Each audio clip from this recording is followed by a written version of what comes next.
तो साथियों हम लोग देखने जा रहे हैं आपके आने वाले एग्जाम आरओ एआरओ के लिए टेस्ट सीरीज नंबर 2 सामान्य हिंदी की टेस्ट सीरीज है दोस्तों। इसके पहले हम लोग टेस्ट सीरीज नंबर 1 कर लिए थे, तो हम लोग बहुत ही बेहतरीन प्रश्न रखे। इसमें एक से बढ़कर एक प्रश्न है। इसमें जो संभावित प्रश्न को रखा गया है, जो आने वाले जो आपका 2025 में आरओ एआरओ का एग्जाम होने वाला है, तो उसमें जो कुछ संभावित प्रश्न है वो हमने रखा है। और जो प्रश्न आए हैं प्रीवियस ईयर में, जो महत्वपूर्ण प्रश्न है, कई बार रिपीट हुए हैं, तो ऐसे रिपीटेड प्रश्न को हमने रखा है।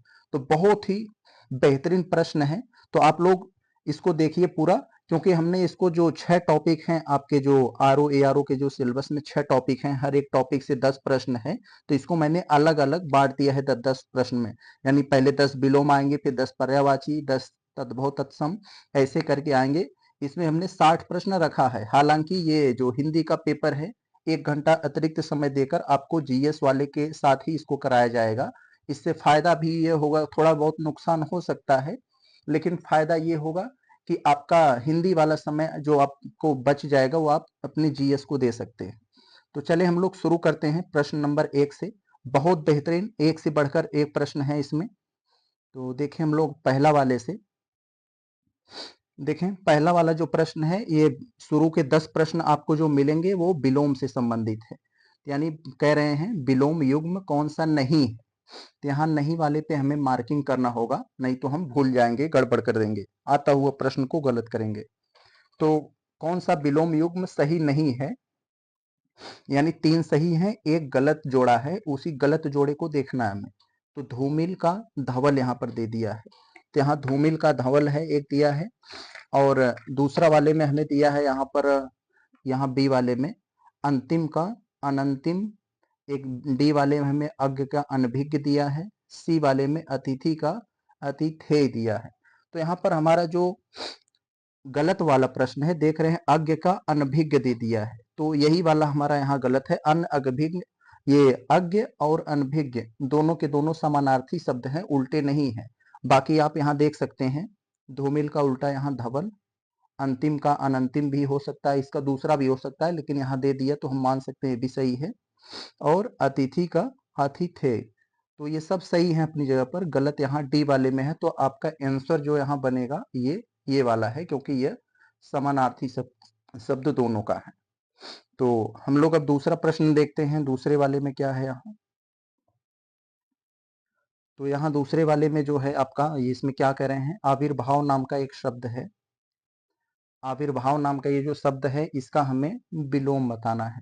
तो विलोम देखते हैं हम लोग, क्या है। आविर्भाव का होता है तिरोभाव, ये आप लोग जानते हैं, कई बार पढ़े होंगे यहाँ।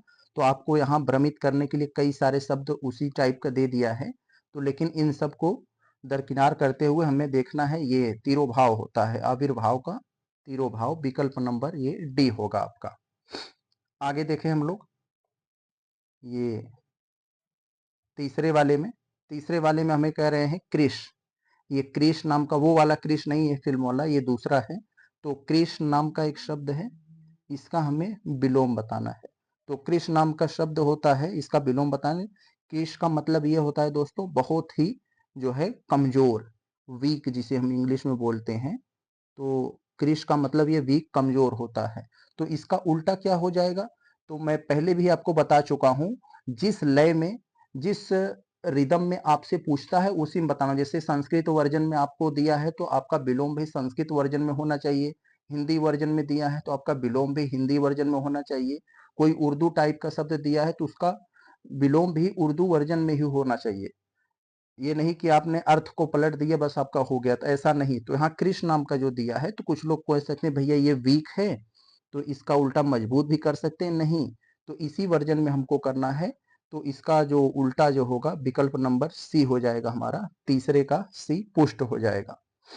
तो कृष का उल्टा पुष्ट होगा, यहाँ ध्यान रखेंगे, मजबूत नहीं होगा। कुछ लोग अर्थ जानते रहेंगे तो मजबूत कर देंगे। और कृष का यहाँ एक समानार्थी शब्द दिया है, कमजोर, और यहाँ पहलवान का तो कोई मतलब ही नहीं है, तो सी आपका आंसर होगा तीसरे का। तो यहाँ पर चौथे में देखते हैं हमें क्या दिए हैं। चौथे में एक धूती नाम का एक शब्द दिया है, और इसका हमें विलोम बताना है। ये धुति नाम का शब्द है, इसका हमें विलोम बताना है। तो धुति का मतलब होता है साथियों प्रकाश का, प्रकाश हो जाएगा, तेज प्रकाश या आभा। आभा आप लोग जानते हैं, देवताओं के फोटो पीछे देखेंगे, एक बहुत ही तेजी से चमकता हुआ प्रकाश सूर्य की तरह रहता है, तो आभा बोलते हैं।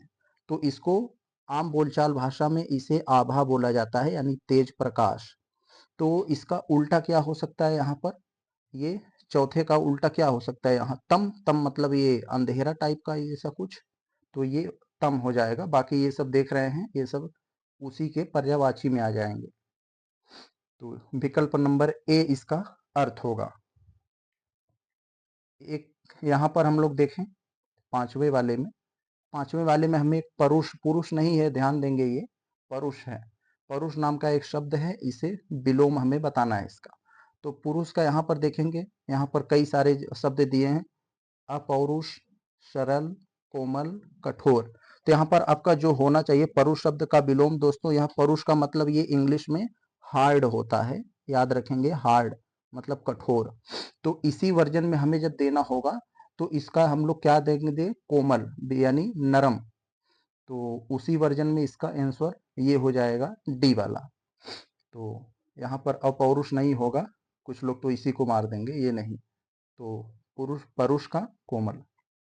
आगे हम लोग अगर देखें यहाँ छठवें वाले में, तो यहाँ सोम नाम का एक शब्द है, सोम नाम का शब्द दिया है और इसका हमें विलोम बताना है। तो सोम नाम का ये शब्द है, सोम का मतलब दोस्तों एक तरह का ये होता है कि मतलब भिखारी टाइप का एक जो शब्द होता है, तो वो होता है। तो विकल्प नंबर इसका जो हमारा आंसर होगा दोस्तों, ये दाता हो जाएगा। विकल्प नंबर ये दाता। सोम का यहाँ मतलब आप भिखारी समझ लीजिए, तो ये सोम का मतलब भिखारी। किसी भी शब्द का विलोम बताना हो या पर्यायवाची, उसके लिए सबसे पहली जो जरूरत पड़ती है, उस शब्द का हमें अर्थ पता होना चाहिए, नहीं तो हम नहीं बता पाएंगे, या बताएंगे तो हमसे गलती हो जाएगी। तो यहाँ पर इसका दाता होगा। आगे हम लोग अगर ये सातवें वाले में देखें, तो देखें ये सातवें वाले में क्या दिया है, वही बात है, इसमें हमें विलोम ही बताना है, थोड़ा सा फैला कर पूछा है। तो असंगत यानी गलत को बताना है, विलोम यानी चार जोड़े हैं, उन जोड़े के हमें पकड़ना है जो विलोम विलोम की दृष्टि से गलत है। तो यहाँ पर देखते हैं हम लोग साथियों, यहाँ घात का प्रतिघात हो जाएगा, यस एकदम सही है ये, इसमें गलती नहीं है, लेकिन हमें गलत वाले को पकड़ना है। प्रसारण का उल्टा संकुचन हो जाएगा, प्रसारण मतलब फैलाना, संकुचन मतलब सिकोड़ना, तो ये भी सही है अपनी जगह पे। खग का ये मृग हो जाएगा, ये भी सही है। तो यहाँ पर हमें जो दिया है गलती है शाश्वत, शाश्वत का मतलब हमेशा रहने वाला, तो इसी टाइप का अर्थ सदैव भी देता है, यानी दोनों एक ही तरह के अर्थ हो गए, तो इसका मतलब यही गलती है, यही हमारा आंसर होगा। शाश्वत का अगर उल्टा बताना होगा तो ये नश्वर होगा। शाश्वत मतलब हमेशा रहने वाला, नश्वर मतलब ये खत्म हो जाने वाला। जैसे कहा जाता है ना कि मनुष्य का शरीर नश्वर है, यानी एक ना एक दिन ये खत्म हो जाएगा। तो ये है विकल्प नंबर सी हमारा आंसर। आठवें वाले में अगर हम लोग देखें, तो इसमें क्या कह रहा है, विलोम शब्दों का कौन सा युग्म गलत है। तो ध्यान रखें, जो गलत युग्म है, ये गलत जोड़ा है, उसी को हमें बताना है। तो यहाँ निषिद्ध का विहित, ये सही है अपनी जगह पर, लेकिन हमें गलत बताना है, क्योंकि आप लोग साबुन अगर देखेंगे तो किसी में अगर चर्बी रहता है तो उसमें लिख देगा कि चर्बी विहित, यानी उसमें चर्बी शामिल है। और निषिद्ध का मतलब मनाही होता है, यानी अगर आप देखेंगे किसी, पहले एक साबुन आता था मेला करके, उसमें लिखा रहता था चर्बी रहित, तो ऐसे करके आप देखेंगे। या निषिद्ध का मतलब मनाही होता है, विहित का मतलब परमिशन होता है। तो ये दोनों एक दूसरे के उल्टे हैं। वक्र और ऋजु, आप लोग फिजिक्स में पढ़े होंगे, ऋजुरेखीय गति यानी एक सरल रेखा होता है। तो ये ऋजु का मतलब सीधा और वक्र का मतलब ये टेढ़ा, ये दोनों भी एक दूसरे के उल्टे हैं। यहाँ पर जो कटु का मधुर हो जाएगा, किसी की बात आपको मधुर भी लग सकती है, किसी के कड़वा या कटु भी लग सकती है, तो ये भी एक दूसरे के उल्टे ही हैं, सी वाले में भी। तो आठवां का आपका जो उत्तर होगा, स्वाभाविक सी बात है, यही बचा। पाश्चात्य का इसमें पश्चिमात्य दे दिया है, तो पाश्चात्य का इसमें दोस्तों एक पाश्चात्य का मतलब ये पश्चिमी होता है, तो इसका उल्टा पूर्व टाइप का एक शब्द होता है, उसी का होगा, यहाँ नहीं होगा, क्योंकि आप लोग यहाँ समझ गए हैं पाश्चात्य का मतलब ये पश्चिमी होता है। तो दोनों एक ही शब्द टाइप के दे दिए हैं, तो यही गलत है। विकल्प नंबर डी आपका ये गलत है 8वें वाले में। तो इसका पौर्वात्य होता है यहाँ, पौर्वात्य। तो हमारा 8वां हो गया। 9वें में हम लोग अगर देखें, क्या पूछ रहे हैं हमसे 9वें वाले में,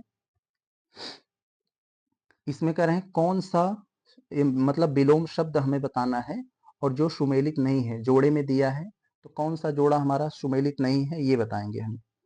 तो यहाँ पर इसमें देखिए, ए वाले में दिया है पौराणिक का प्राचीन दे दिया है, तो पौराणिक का प्राचीन दे दिया है, तो इसको हम लोग छोड़ते हैं, आगे देखते हैं तो हमें पता चल जाएगा। कनिष्ठ का जेठ, यस ये तो सही है, दूसरे के उल्टे हैं। कनिष्ठ का मतलब ये छोटा, जिसे गांव में लहुरा कहा जाता है, तो ये जेठ। और ये ध्वंस का निर्माण, ये भी तो एक दूसरे के उल्टे हैं। उग्र मतलब उत्तेजित या गुस्से वाला, और सौम्य मतलब सरल स्वभाव वाला, ये भी उल्टे हैं। इसका मतलब ये सब जो अपनी जगह पे सत्य हैं, तो गलत यहाँ कौन से होगा, यही होगा गलत। तो यहाँ पौराणिक का ये प्राचीन जो दिया है, तो यही यहाँ पर गलत है, क्योंकि साथियों प्राचीन जो है आधुनिक का उल्टा होता है। प्राचीन, ये पौराणिक का अगर आप लोग उल्टा देखेंगे तो अर्वाचीन या नवीन हो जाएगा, नवीन, या कहीं कहीं अर्वाचीन भी लिखा रहता है, तो ये होगा। तो स्वाभाविक सी बात है, ये वाला हमारा गलत हुआ, पौराणिक का नवीन या अर्वाचीन होगा। आगे देखें हम लोग 10वें में, कृत्रिम का यहाँ हमें विलोम बताना है। 10वां में कृत्रिम का विलोम बताना है। कृत्रिम के विलोम में दोस्तों ये आ जाएगा आपका, ये कृत्रिम मतलब आर्टिफिशियल हुई ही होता है, हमने थोड़ा सा गलती कर दिया यहाँ पर। तो कृत्रिम का उल्टा देखेंगे तो ये जो है नेचुरल यानी प्रकृति भी होगा, प्राकृतिक, अकृत्रिम, तो तीन के तीनों इसके विलोम होंगे। विकल्प नंबर डी हो जाएगा आपका यहाँ। अब हमारा विलोम यहाँ पर खत्म हुआ 10। अब यहाँ से हमें पर्यायवाची यानी 11 से 20 तक हमें पर्यायवाची देखने को मिलेंगे।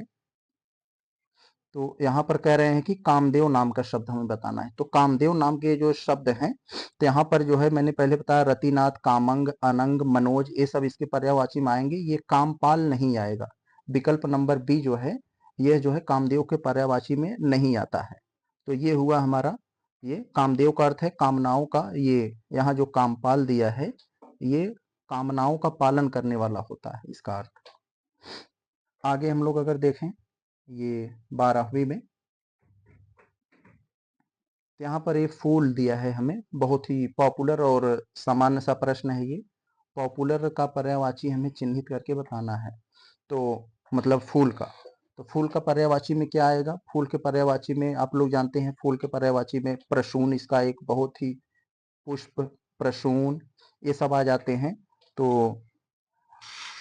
यहाँ पर बाकी ये हमें दिख गया और कोई नहीं है, यही प्रसून ही होगा, क्योंकि कह रहे हैं फूल का पर्यायवाची बताना, तो फूल का जैसे कुसुम, प्रसून, पुष्प, ये सब आते हैं। तो फिलहाल ये डी हमारा ये उत्तर हुआ 12वें वाले का। आगे देखें, ये 13 वाले में हमारा क्या है। 13वें में हमें कमल के फूल पर भंवरे मंडराते हैं, ये एक हमें वाक्य दिया है यहाँ पर, और इसमें जो अंडरलाइनिंग किया है भंवरे, इस भंवरे के पर्यायवाची में क्या होगा उसे बताना है हमें। तो भंवरे के पर्यायवाची में ये क्या आएगा, इसमें रेखांकित शब्द का पर्यायवाची नहीं है। तो अच्छा, जो रेखांकित किया है उसका पर्यायवाची नहीं होना चाहिए, तो कौन सा नहीं होना चाहिए भाई, भंवरा का भ्रमर होगा, ये नहीं होना चाहिए। और ये मधुकर भी भंवरे पर्यायवाची आना है, ये भी नहीं होगा। मधुप भी भंवरे पर्यायवाची में आता है, ये भी नहीं होगा। जलज, तो ये जो है कमल का पर्यायवाची है, तो यही आपका उत्तर हो जाएगा जलज, क्योंकि भंवरे के पर्यायवाची भंवरे ही अंडरलाइन है, तो उसका पर्यायवाची ये नहीं होगा, ये कमल का पर्यायवाची है। आगे देखें हम लोग 14 में, तो 14वें में हमें जो क्या पूछा है, यमुना नाम का ये जो शब्द है, इसका पर्यायवाची बताना है हमें, यमुना नाम के शब्द का। तो यमुना में हम लोग जानते हैं दोस्तों, कई सारे यमुना के पर्यायवाची में आते हैं, जो रवि, सूता, सूर्य, तनया, कालिंदी, अर्कजा, कृष्णा, ये सब इसके आते हैं। तो यहाँ पर ये सब, पुष्कर भी आ जाता है, पुष्कर तो तालाब का भी होता है। तो अर्कजा, रवि, सूता, सूर्य, तनया, ऐसे करके जो आते हैं, ये सब उसके पर्यायवाची है। क्लेश यहाँ पर ये कष्ट का पर्यायवाची होता है। तो ये जो कष्ट या पीड़ा होता है उसका पर्यायवाची में आएगा, तो यही वाला आपका गलत है। तो सॉरी सॉरी सॉरी सॉरी,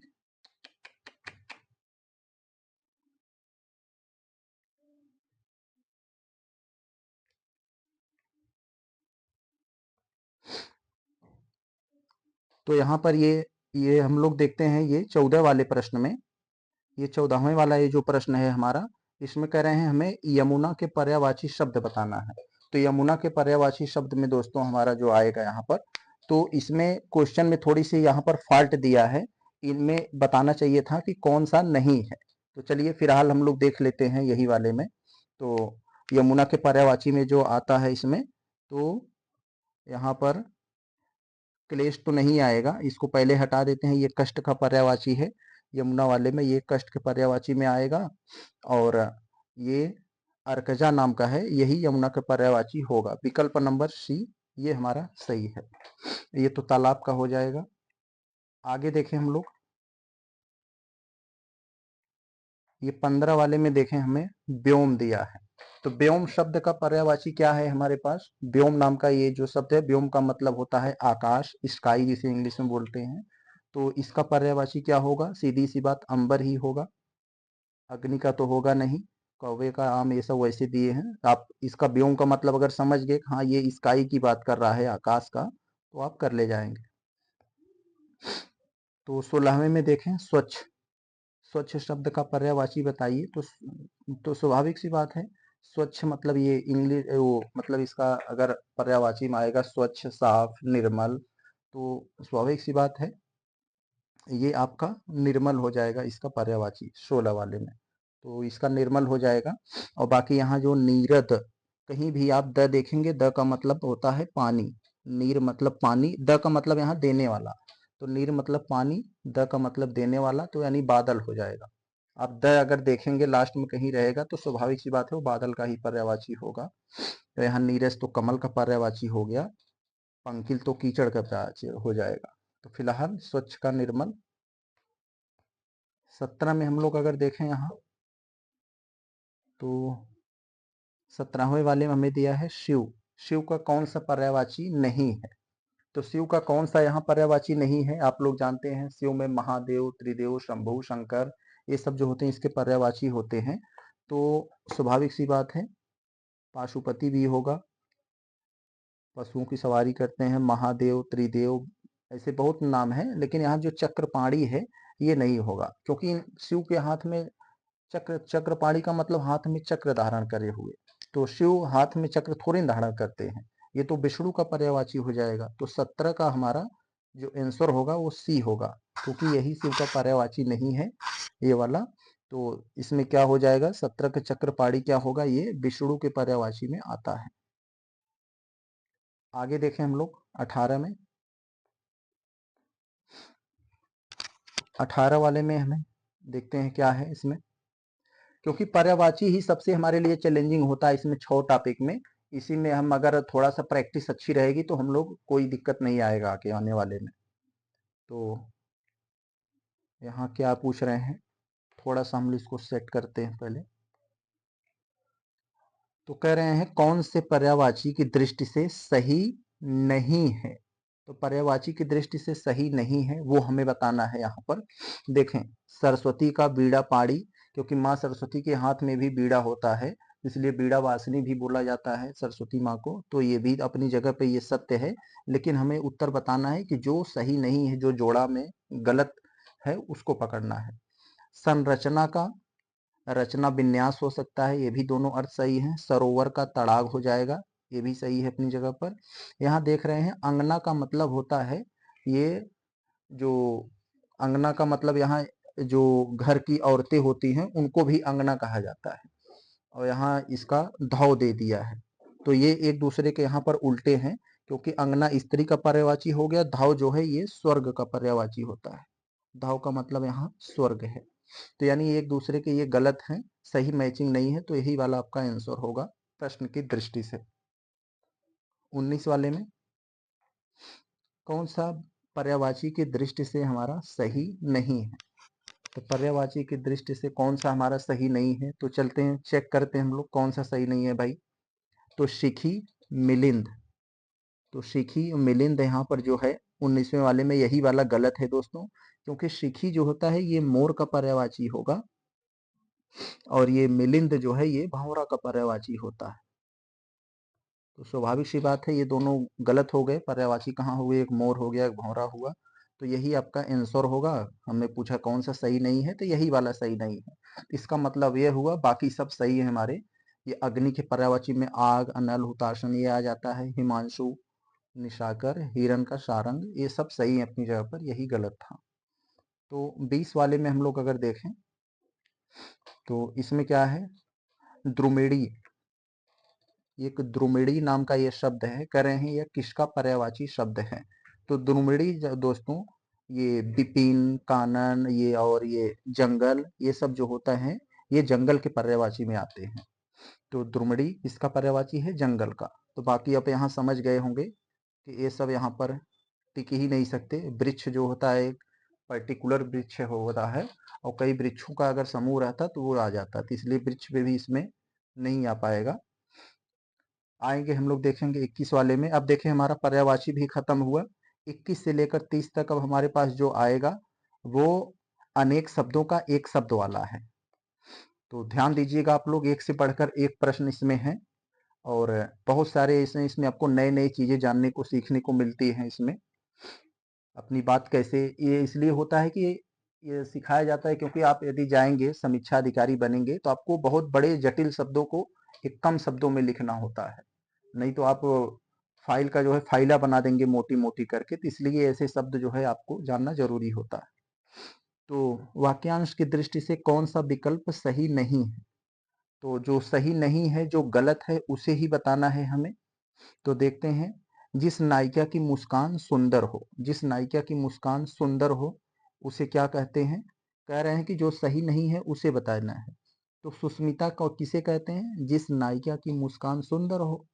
ये बात तो सच है, ये बात सच है, तो ये सही है, लेकिन हमें गलत को बताना है। लाल रंग का जो कमल होता है दोस्तों उसे पुंडरीक नहीं कहते हैं। सफेद रंग का जो कमल होता है उसे पुंडरीक कहते हैं, याद रखना। सफेद रंग के कमल को पुंडरीक कहते हैं और ये लाल रंग के कमल को दोस्तों कोकनद कहते हैं। कोक वही मुर्गा वाला कोक, कैसे समझ लीजिए, कोकनद। तो ये हो गया, इसलिए ये गलत हो गया। तो विकल्प नंबर बी ही आपका उत्तर हुआ, क्योंकि ये आपको गलत दे दिया, आपको बेवकूफ बनाने की कोशिश कर रहा था। ये नहीं होगा।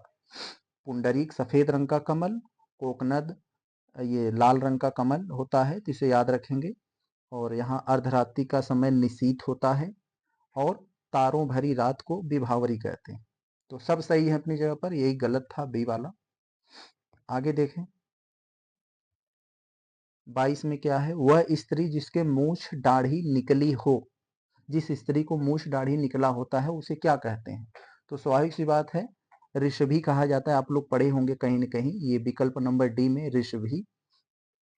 तो ये ऋषभ का स्त्रीलिंग ऋषभि, तो यही है। और बाकी यहाँ पर जो आपको दिया है वो इस पर ध्यान नहीं देंगे, ऋषभि याद रखेंगे तो आप कहीं भी देखेंगे तो आपका दिमाग काम कर जाएगा। आगे देखें क्या कह रहे हैं, जिसे बुलाया न गया हो, जिसको बुलाया न गया हो उसे क्या कहते हैं।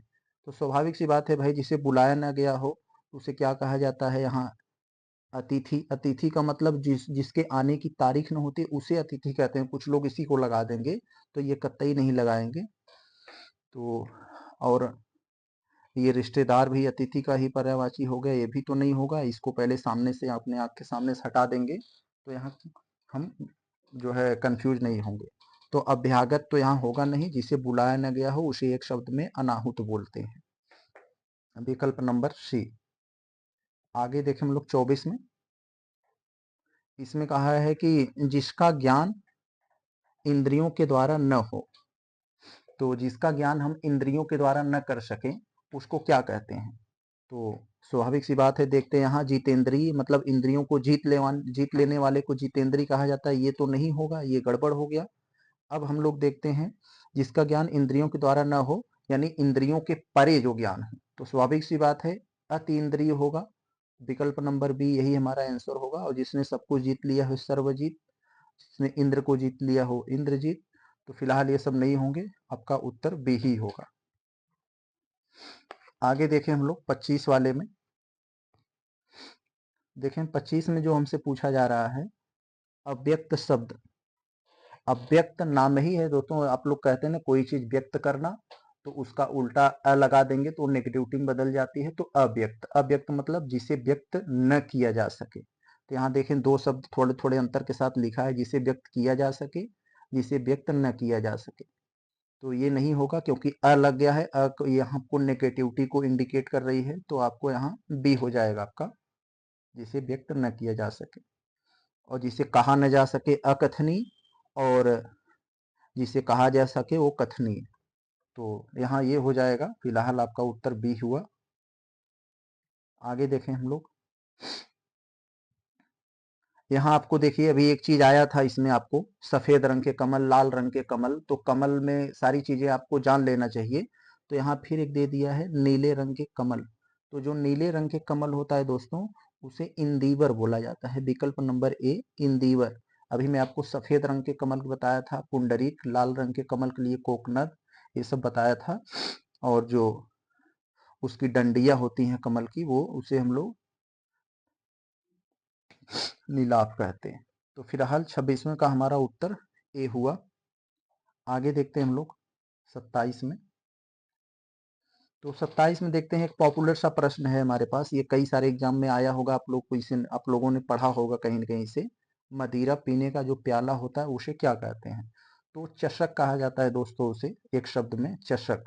तो चषक में हमें कई कंफ्यूज करने के लिए कई सारे उसी सिमिलरिटी टाइप के शब्द दे दिया है, जिससे हम लोग कंफ्यूज हो जाएं और गलत कर दें। तो चषक, ये वाला चषक आपका ये सही होगा यहाँ पर, तो ये वाला चषक। तो यहाँ पर 27वें का हमारा डी ही होगा। और यहाँ पर एक दे दिया है आपको, ये तो पहले हटा दीजिए, ये तो नहीं होगा, ये भी नहीं होगा, क्योंकि ये वाला चषक में ये खड़कोड़ वाला श होता है। और एक यहाँ आपको श दे दिया है चश्म। यहाँ चश्म का आप लोग जो चश्मा आपका होता है, यहाँ चश्म आप लोग देखते होंगे ना फिल्मों में, कहता है चश्मदीद गवाह, यानी आंखों देखा गवाह, यानी ऐसा गवाह जो आंखों से देखा हुआ। तो यहाँ चश्म का मतलब नेत्र हो जाता है, आंख हो जाएगा, या देखा हुआ ऐसे करके। तो फिलहाल इसका अर्थ यहाँ अलग है, मदिरा पीने का प्याला चषक। आगे देखें हम लोग 28 में, जिसमें जानने की इच्छा हो। तो जिसमें जानने की इच्छा होती है उसे हम लोग क्या कहते हैं भाई? जिज्ञासु कहते हैं। जैसे मुझे नॉलेज को, मतलब किसी भी चीज को जानने की बहुत इच्छा रहती है, कोई भी टेक्नोलॉजी नई आती है तो उसको जानने की बहुत इच्छा रहती है, तो मैं जिज्ञासु हो गया हूँ। तो ये जानने की इच्छा, ये जिज्ञासु। अजय का मतलब जिसे जीता न जा सके। तो यहाँ पर ये आपका जिससे जानने की इच्छा हो, जिज्ञासु हो जाएगा। आगे चले हम 29 में देखें अगर, तो झगड़ा लगाने वाले मनुष्य को क्या कहा जाता है? तो झगड़ा लगाने वाले मनुष्य का आप लोगों ने देखा होगा, बहुत सारे जो है इसके एपिसोड बने हुए हैं, तो नारद बोला जाता है। तो विकल्प नंबर डी। गांव में औरतें अपनी लड़कियों को, या एक औरत दूसरी औरत को ऐसे नारद बोल देती हैं, तो वो गांव में बहुत बड़ी गाली मानी जाती है, क्योंकि उसका अर्थ लोगों को नहीं पता होता है। इसका कोई खराब शब्द नहीं है, नारद मतलब ये होता है, झगड़ा लगाने वाला जो होता है उसे नारद बोल दिया जाता है। और यहाँ शकुनी जो होता है, आप लोगों ने महाभारत का अगर एपिसोड देखा होगा, तो महाभारत एपिसोड में जो कास्टिंग किए हुए हैं, जो शकुनी बने हुए हैं, वही उस फिल्म की कास्टिंग किए हुए हैं, यानी कौन सा व्यक्ति को, किस व्यक्ति को कौन सा रोल दिया जाएगा, ये वही चुने हुए हैं। तो शकुनी जो उसमें बने हुए हैं, आप लोगों ने देखा होगा, तो वही शकुनी का मतलब वो है चाल चलने वाला जो होता है, उसे शकुनी बोला जाता है। और यहाँ जयचंद मतलब क्या होता है दोस्तों? यहाँ विभीषण, विभीषण मतलब ये हो जाता है कि हाँ अपना भेद खोलने वाला जो होता है, जो अपने, जैसे विभीषण ने अपने घर का भेद खोल दिया था, तो विभीषण हो गए, यानी अपना ही भेद खोलने वाला विभीषण हो गया। और यहाँ पर जो एक चीज और है यहाँ पर, जो यहाँ पर जैसे जयचंद, जयचंद यहाँ पर क्या हो सकता है? जयचंद आप लोग जानते हैं, जो गद्दार टाइप के होते हैं, अपनों से ही गद्दारी कर जाते हैं, उन्हें जयचंद बोला जाता है। आगे देखें हम लोग 30 वाले में, जिसके हृदय में ममता नहीं है। तो 30वें में क्या है? जिसके हृदय में ममता नहीं है, तो उसे क्या बोला जाता है? निर्दयी बोला जाता है, निर्दय। तो 30 वाले में हमारा जो उत्तर होगा, तो जिसके हृदय में ममता नहीं है, निर्मम। तो विकल्प नंबर ये आपका ये सी हो जाएगा, निर्मम। किसी की बातों से जो आपको धक्का लगता है उसे मर्माहत कहते हैं, और जिसके अंदर दया नहीं होती उसे हम लोग निर्दय बोल देते हैं, और जो क्रूरता से मतलब जो करता है वो उसे क्रूर बोल दिया जाता है। तो फिलहाल इसका उत्तर हमारा सी हुआ। 31 में कौन सा शब्द तत्सम नहीं है? देखें अब हमारा 31 से 40 तक हमारा तत्सम और तद्भव आएगा। तो तत्सव तद्भम तद्भव और तत्सम को हम लोग थोड़ा सा अगर कम शब्दों में जानना चाहें, तत्सम का मतलब यही होता है दोस्तों, कोई शब्द जो संस्कृत से हिंदी में आ गया और आने के बाद वैसे के वैसे उसमें हिंदी में प्रयोग हो रहा है, यानी हिंदी में जो संस्कृत वाले शब्द आए हुए हैं उन्हें हम लोग तत्सम कहते हैं। और जो शब्द संस्कृत से हिंदी में आकर मॉडिफाइड हो गया, यानी वैसे के वैसे प्रयोग नहीं हो रहा है, तो थोड़ा सा मॉडिफाइड हो गया है, उसे हम लोग तद्भव बोलते हैं। तो मोटी मोटी भाषा में आप ये याद रखिएगा, कहीं भी आपको संस्कृत वर्जन वाला लगे तो आप न समझ में आए तो वो जा समझ लीजिए वो तत्सम है। तो इस तरीके से भी आप थोड़ा सा कर सकते हैं, 90% सत्यता होती है इसमें। तो आगे देख लें हम लोग, इसमें क्या कह रहे हैं आपसे, कौन सा तत्सम नहीं है? तो जो तत्सम नहीं है इसका मतलब वो क्या होगा? तत्भव ही होगा। यानी आपको वो से पकड़ना है जो तत्भव होगा। तो यहाँ पर देखें, कपाट कपाट भी ये तत्सम है, कीकट भी तत्सम है, कुंभकार भी तत्सम है। यहाँ जो कूची नाम का ये शब्द है दोस्तों, ये कूची नाम का शब्द ये जो है ये तत्सम नहीं है, ये तत्भव है। अगर आप इसका तत्सम जानना चाहेंगे तो यह कूचिका हो जाएगी, कूचिका। अब एक आपके मन में ये भी सवाल चल रहा होगा कि सर ये शब्द जो तत्सम है इनका तत्भव हम जानना चाहें तो क्या हो सकता है? तो कपाट का ये किवाड़ हो जाएगा, ये इसका किवाड़ हो जाएगा तद्भव। कीकट का तो ये हो जाएगा, तो कीकट कीकट भी एक तरह का ये तत्सम शब्द है, और ये कुंभकार का ये कुम्हार हो जाएगा। तो यहाँ कूची तो आपका तद्भव है और इसका तत्सम कूचिका हो जाएगा। तो इन सबको याद रखिएगा। फिलहाल 31 का उत्तर आपका सी हुआ। आगे देखते हैं हम लोग, 32 वाले में देखें क्या है हमारा। 32 वाले में कौन सा शब्द तत्सम नहीं है? तो जो तत्सम नहीं है उसे ही बताना है। तो देखें हमारा कौन सा होगा तत्सम नहीं है, यानी वो तत्भव होगा।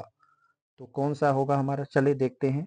ये पार्श्व, पार्श्व मतलब बगल, साइड में, इसका मतलब ये होता है, ये भी तत्सम है, संस्कृत वर्जन से आया है। ये पाषाण, प्राचीन का ये तत्सम है, और ये पिटक भी तत्सम है। तो यहाँ जो पाहुना नाम का शब्द है दोस्तों, आप देखने से ही लग रहा होगा हिंदी वर्जन का है ये, तो ये आपका तत्सम नहीं है, ये तत्भव है। तो विकल्प नंबर सी आपका आंसर होगा यही वाला। आगे देखें हम लोग 33 वाले में, शब्दों में तत्सम शब्द कौन सा है? तो जो आपको 4 शब्द दिए हैं इसमें तत्सम क्या है, यानी वो जो संस्कृत वर्जन वाला है वो पूछना चाह रहे हैं आपसे। तो यहाँ आपको 4 शब्द दिए गए हैं, जोगी, जोवन, यौवन, जमाई। तो इसमें हमें बताना है यहाँ पर जो तद्भव होगा। तो यौवन यहाँ पर तत्सम शब्द है, तो यौवन यहाँ तत्सम शब्द है, बाकी सब तद्भव है। तो तद्भव है तो उसका आपको तत्सम जानना जरूरी होता है। तो जोगी का योगी हो जाएगा यहाँ पर, योगी। मैं इंग्लिश में लिख दे रहा हूँ, थोड़ा आसान है लिखने में। और जमाई का ये जमाई ये वाला है, जमाई जमात्री, इसका तत्सम जमात्री हो जाएगा। और ये जोबन का तो जोबन एक तद्भव शब्द है, इसका तत्सम तो यौवन ही हो जाएगा। तो ये सब यही होगा। फिलहाल आपका जो उत्तर हुआ ये डी वाला हुआ, यौवन। यहाँ पर देखें, सरल सा पॉपुलर प्रश्न दिया है।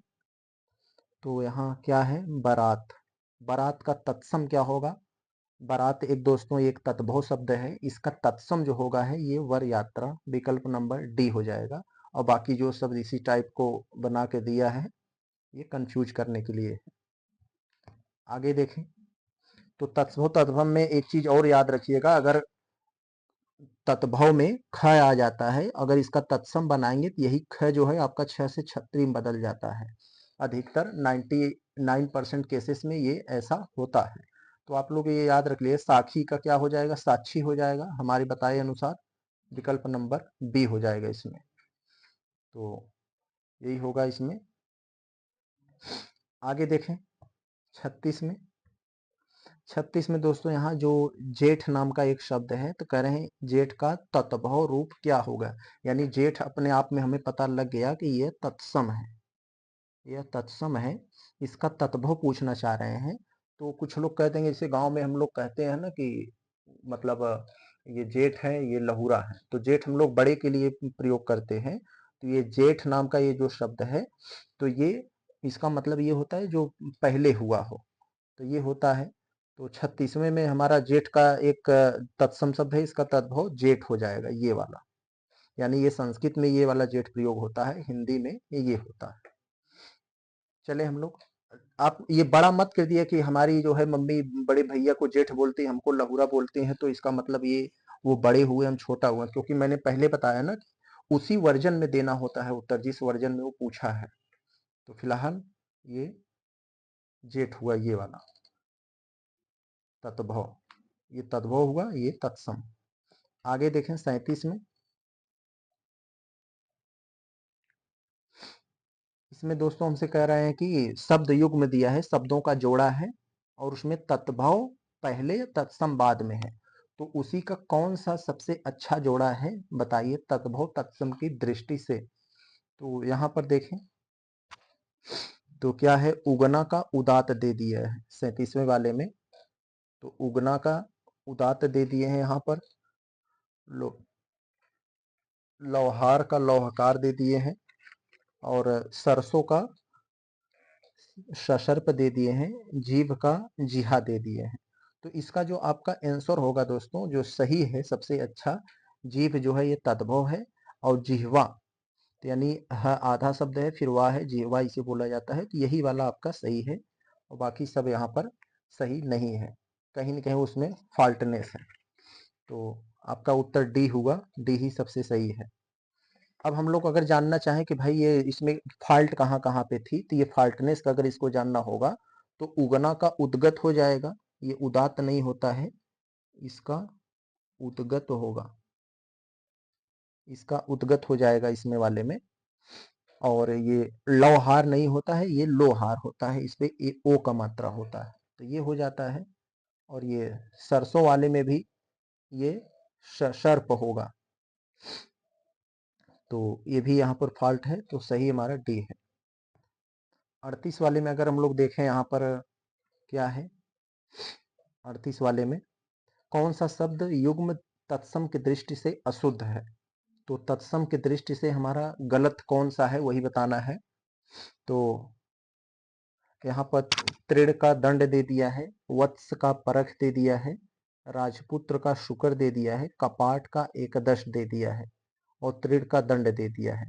तो कौन सा हमारा सही है दोस्तों, तो यहाँ पर हमारा जो है, जो आंसर नंबर अशुद्धि के बारे में पूछा है, तत्सम की दृष्टि से अशुद्ध कौन है, तो अशुद्ध यहाँ पर दोस्तों ये जो है, ये वत्स का परख हो जाएगा, क्योंकि वत्स का मतलब बेटा होता है, परख का मतलब परीक्षा होता है। स्वाभाविक सी बात है, यहाँ पर इसका अर्थ ही उलट दिया, तो ये जरूरी नहीं, तो उसमें तद्भव तत्सम क्या होगा, इसके पूरे अर्थ को ही उलट कर रख दिया है इसने। तो यही वाला आपकी गलती है, बाकी सब सही है।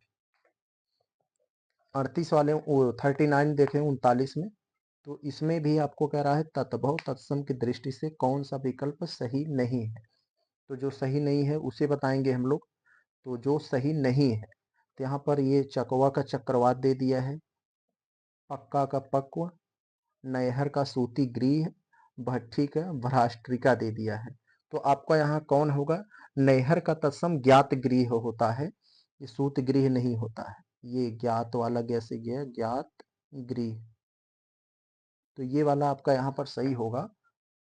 तो इसकी जगह पर यानी यही फॉल्टनेस यहीं पर है, ये वाला गलत है यहाँ पर, और बाकी सब सही है तत्भव तत्सम की दृष्टि से। यानी ये आपका तत्भव हो गया नैहर और इसका तत्सम ज्ञात गृह। आगे देखें हम लोग, ये 40 वाले में क्या है।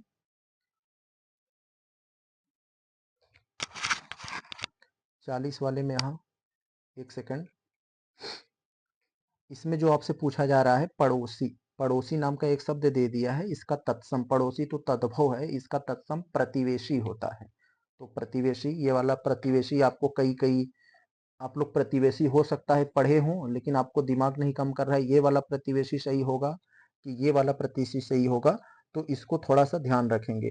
तो ये ख से खटखोड़ वाला इसमें नहीं होता है, बड़ा श होता है, तो ये वाला आपका सही हो जाएगा इसमें 40 वाले में।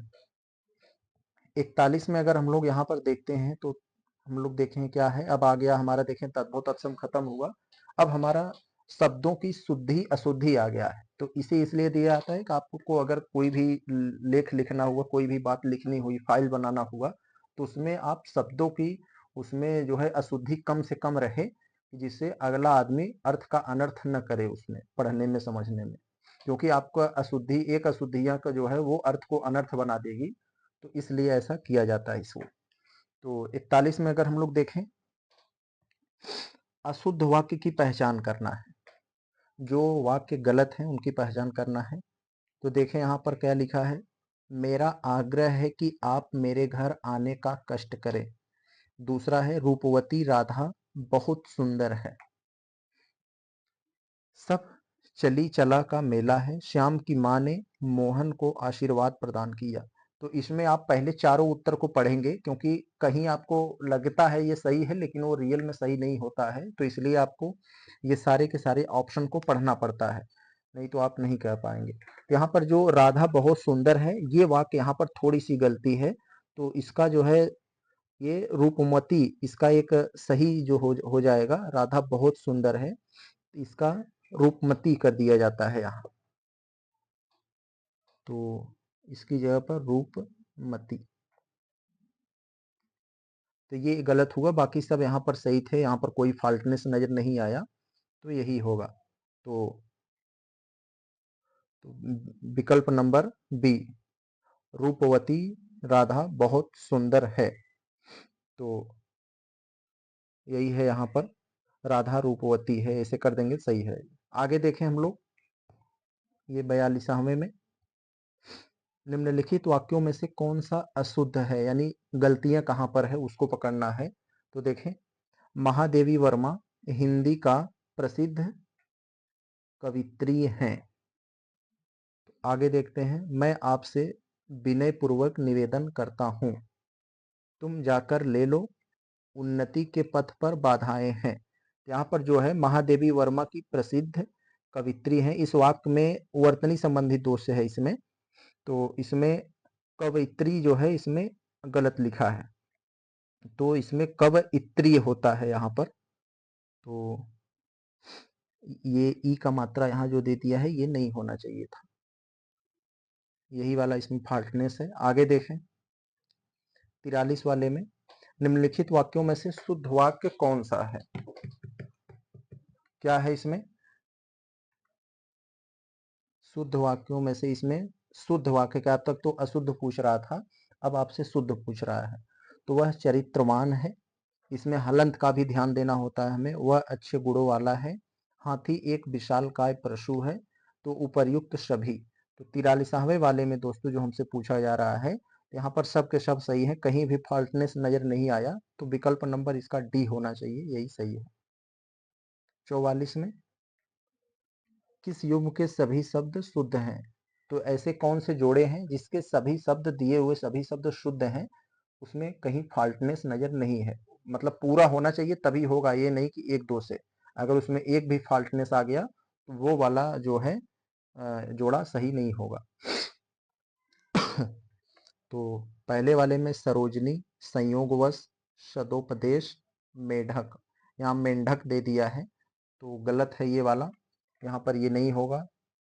सक्षम, सलज, शशंक, स्वाति, यहाँ पर भी ये गलती हो गई, तो नहीं होगा ये। तो यहाँ पर देखें, याज्ञवल्क्य, युधिष्ठिर, योगीराज, मैथिली शरण, तो यस यही वाला है, इसमें कोई फाल्टनेस नहीं है, यही वाला सही है। और यहाँ देख रहे हैं इसमें महीना में ये महीना यहाँ पर ये इधर से होना चाहिए था। तो बाकी इसलिए सब गलत है, सी वाला आपका सही है। 45 में देखें अगर हम लोग,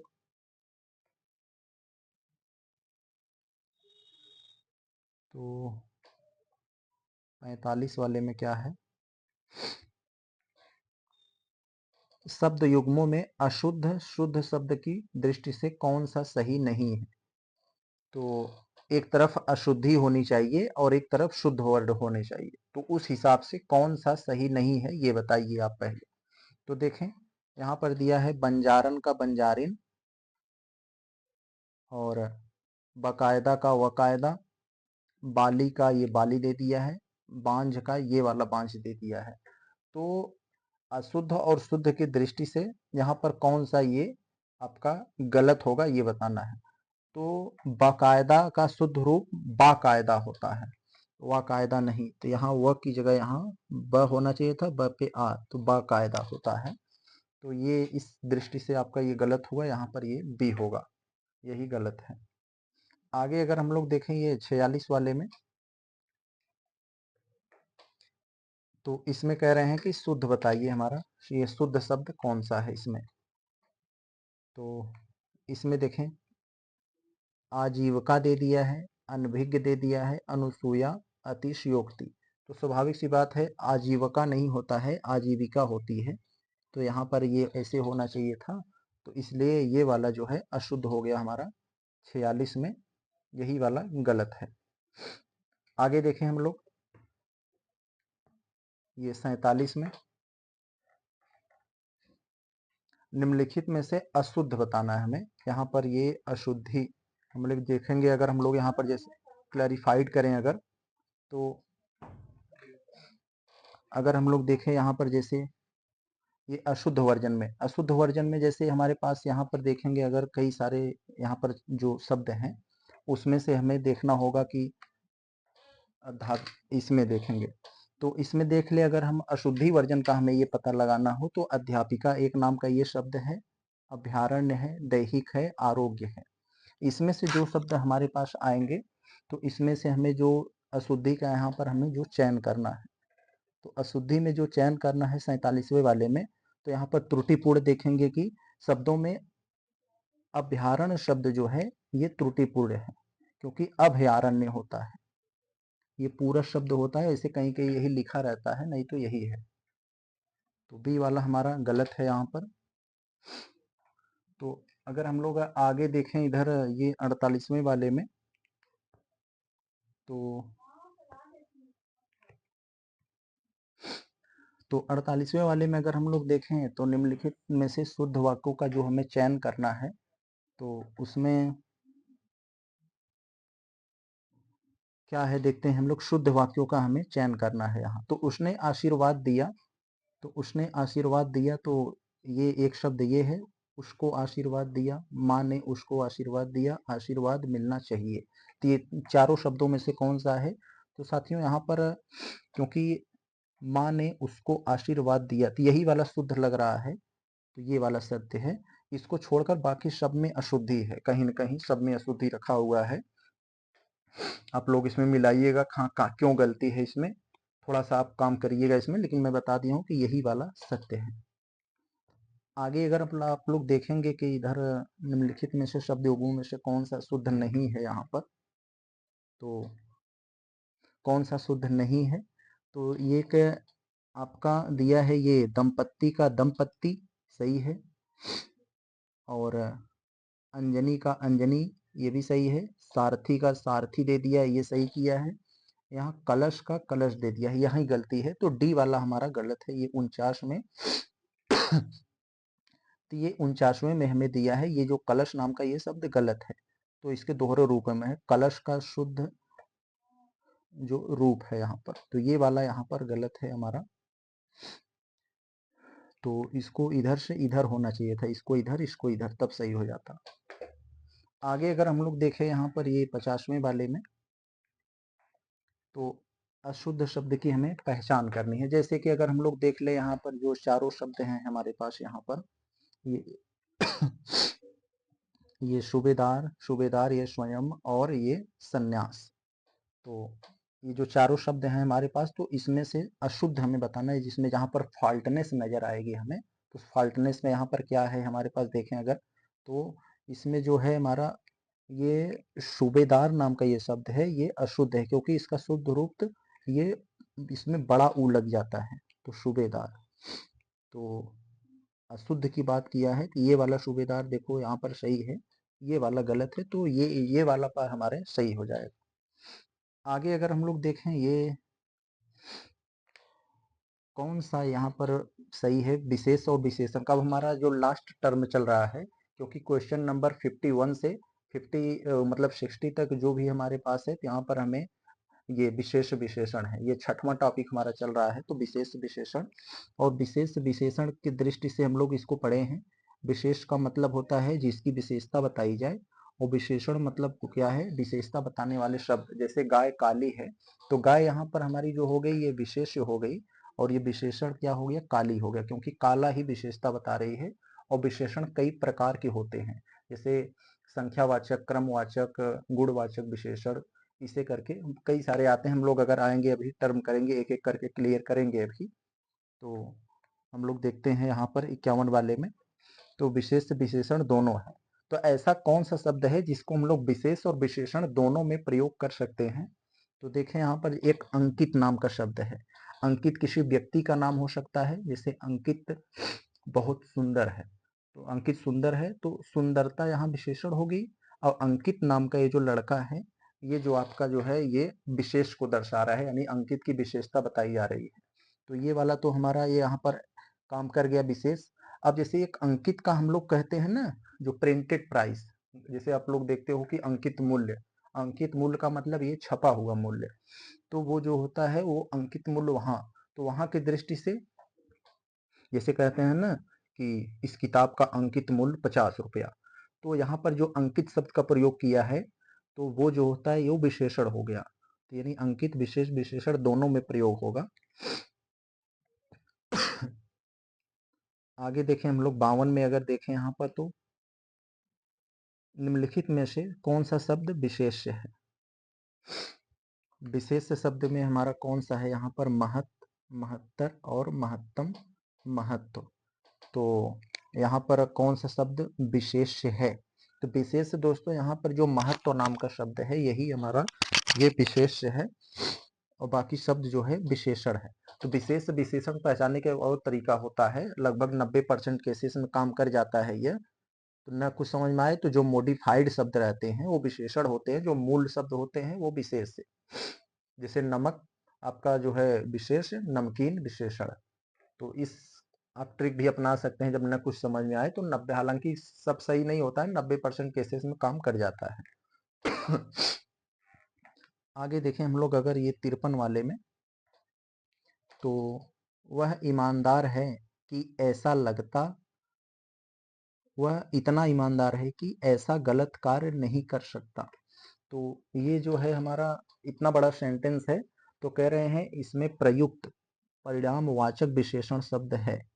तो परिमाणवाचक विशेषण शब्द का मतलब होता है दोस्तों, परिमाणवाचक शब्द का मतलब ये होता है जैसे कई नापने तोलने की बात आती है, ऐसा करने के बाद आती है जिसे नापा, मतलब इस टाइप का जो होता है, तो उसे परिमाणवाचक विशेषण कहा जाता है। तो वह इतना ईमानदार है, यानी कितना है, तो इसको एक तरह के इसमें एक ये बता दिया जाता है, इसमें परिमाण की बात किया जाता है। तो यहाँ पर जो 53 वाले में जो होगा, जैसे इतना, उतना, जितना, ये सब अगर आए तो ये परिमाणवाचक विशेषण होता है। तो इतना नाम का ये जो शब्द है, ये आपका परिमाणवाचक विशेषण। देखें 54 में जो हमसे पूछा है, दुबला आदमी अनुचित बात पर शांत रहा। तो दुबला आदमी अनुचित बात पर शांत रहा, इसमें कितने विशेष और विशेषण हैं, तो ये हमें बताना है। देखो दुबला आदमी, आदमी कैसा है, आदमी तो विशेष हो गया, और ये दुबला, दुबला है तो दुबला विशेषण हो गया। कैसी बात, बात तो विशेष हो गई, और कैसी बात है, अनुचित बात, ये भी विशेषण होगी। पर शांत रहा, तो तो अनुचित बात यहाँ पर तो ये तो हमारा दुबला आदमी, अनुचित बात और शांत रहा। तो यहाँ पर 3 विशेषण हो गया, हमारे पास 3 विशेषण है, एक विशेष्य है। विकल्प नंबर बी हो जाएगा हमारा ये 54 का। इसमें दुबला, अनुचित और शांत, दुबला, अनुचित और ये शांत, ये जो होता है हमारे विशेषण है, जबकि आदमी, ये केवल आदमी यहाँ पर विशेष्य है, बस ये विशेष्य है। सॉरी, यहाँ पर देखते हैं थोड़ा सा क्या क्या हो गया इसे। अब देखते हैं। तो यहाँ पर मैंने क्या बताया, यहाँ पर जो दुबला हो गया, क्या क्या यहाँ पर है, दुबला, अनुचित और शांत, ये विशेषण है, और आदमी जो होता है यह विशेष्य है। यानी 3 विशेषण एक विशेष्य, ये वाला होगा। 55 में देखते हैं क्या है हमारा, गाढ़ा शब्द का विशेषण की दृष्टि से क्या है। तो गाढ़ा हो गया, मतलब ये एक तरह का गुण बता रहा है, ये गाढ़ा है, पतला है, गोरा है, मोटा है, पतला है, ये सब गुणवाचक विशेषण में आते हैं गुण बताने वाले शब्द। 56 में अगर हम लोग देखें तो यहाँ पर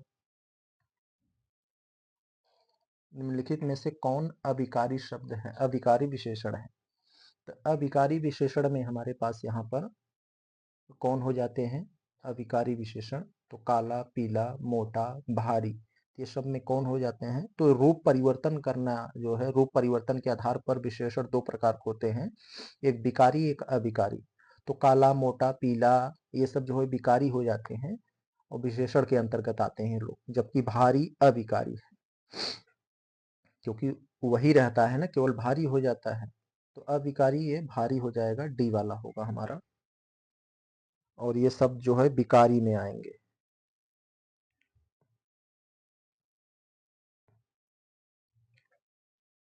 तो 57 में अर्चना और निर्जा, यहाँ पर जो 2 शब्द है अर्चना और निर्जा बहुत सुंदर हैं। तो ये जो 2 शब्द हैं, इस वाक्य में प्रविशेषण शब्द क्या है। तो प्रविशेषण का विशेषण तो आप लोग जानते हैं, विशेषता बताने वाले शब्द। विशेषता को अगर बढ़ा चढ़ाकर बताया जा रहा हो, बहुत सुंदर और इस तरह से जो लग जाता है, तो वो शब्द जो होता है प्रविशेषण हो जाता है। जैसे अर्चना और नीरजा सुंदर हैं, तो सुंदर विशेषण हुआ, बहुत लग गया, तो ये बहुत नाम का ये जो यहाँ पर शब्द है, तो ये क्या हो जाएगा, ये प्रविशेषण हो जाएगा। तो इस हिसाब से डी हमारा आंसर हुआ। तो यहाँ पर देखते हैं हम लोग क्या है इसमें, 60 लीटर दूध बहुत होता है। तो 60 लीटर बहुत होता है, क्या है इसमें, 60 लीटर दूध बहुत होता है, जरा सा नहीं। तो इसमें कितने विशेषण प्रयोग हुए हैं, केवल विशेषण हमें बताना है, कितने विशेषण यहाँ पर यूज किए गए हैं। तो 60 लीटर, तो स्वाभाविक बात है 60 लीटर, यहाँ संख्यात्मक विशेषण हो गया एक, तो ये हो गया दूध बहुत होता है, तो ये बहुत यहाँ पर प्रविशेषण हो गया, यहाँ पर ये प्रविशेषण हो गया। तो दूध, ये जो 60 हो गया एक, तो यहाँ पर पहले 60 हुआ, थोड़ा सा हम कलर बदल देते हैं जिससे आपको चीजें समझ में आए। तो यहाँ पर एक 60 क्या हो गया, एक 60 हो गया, एक बहुत हो गया, 60 बहुत और जरा सा, इतने आपके विशेषण हैं, ये वाले हो गए विशेषण। यही 3 होगा। तो विकल्प नंबर आपका जो उत्तर होना चाहिए, यहाँ पर आपका जो उत्तर होगा ये 3 हो जाएगा, बी। आगे देखें हम लोग 59 में, ग्रामीण शब्द विशेषण की दृष्टि से क्या है। ग्रामीण, तो यहाँ पर सर्वनाम का प्रयोग तो हुआ नहीं है ग्रामीण में, यहाँ परिमाणवाचक यानी कोई मात्रा की बात तो किया नहीं है, ये तो होगा नहीं। तो स्वाभाविक सी बात है, गुण होगा। 59 में ग्रामीण शब्द ये गुणवाचक होगा, गुण बता रहा है को ग्रामीण, ग्रामीण में है, शहरी में है, तो ये वाला। तो 60 वाले में अगर हम लोग देखें यहाँ पर, तो निश्चित संख्या वाचक विशेषण के अंतर्गत कौन से शब्द क्रमवाचक विशेषण है। तो संख्यावाचक विशेषण जैसे संख्या बताए, 60 लीटर दूध, 80 रुपए, कर्ज, तो ये सब जो है संख्या जहां आ रहा है, तो ये सब संख्यावाचक। क्रमवाचक विशेषण जहां क्रम बताया गया है, जैसे अमन तीसरे स्थान पर है, वह 10वें स्थान पर है। तो इस टाइप का जो क्रम बताता है, तो क्रमवाचक विशेषण में आपको स्वाभाविक सी बात है, तो ये हो गया पहला, ये क्रम बता रहा है आपसे। तो यहाँ पर हम लोगों ने देख लिया जो अपनी टेस्ट सीरीज दूसरा का। इसके बाद पहले हम लोग पहला किए थे, तो भली भांति हम लोगों को देख लिया बहुत ही बढ़िया से, एक एक करके हम लोग जो है सब उसके सभी विकल्प को क्लियर करने का प्रयास करते हैं। तो मिलते हम लोग टेस्ट नंबर 3 में।